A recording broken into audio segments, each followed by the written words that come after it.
দেখুন স্যার, আমি জানি আপনি বিশ্বাস করবেন না, কিন্তু বিশ্বাস করুন, এই ড্রেসটা যেটা পরেছেন না, এটা পরে আপনাকে ঋত্বিক রোশনের দাদুর থেকেও সেরা লাগছে। বিশ্বাস করুন স্যার, বিশ্বাস করুন, নিয়ে নেন, এটাই কিনে নেন আপনি। এই জামাটা আমি বাড়ি থেকে পরে এসেছিলাম, এটা আমার বাবার 10 বছর পুরনো জামা।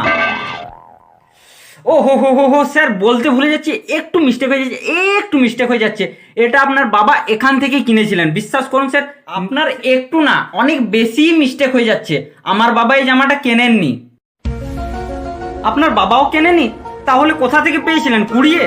আমার কাকা, তিনি আমার বাবাকে বার্থডেতে এটা গিফট করেছিলেন, বুঝেছেন? আরে স্যার, ওটাই তো মিস্টেকটা হচ্ছিল, একটু মিস্টেক হয়ে গেছিল, জাস্ট একটু। আপনার ওই কাকা, মানে আপনার যে কাকা, সে আমাদের দোকান থেকে কিনেছিল, আপনার বাবা কেনেনি, একটু মিস্টেক হয়ে গেছিল। হ্যাঁ। এবার মনে হচ্ছে মিস্টেকটা আপনাদের আরো অনেক বেশি হয়ে গেল।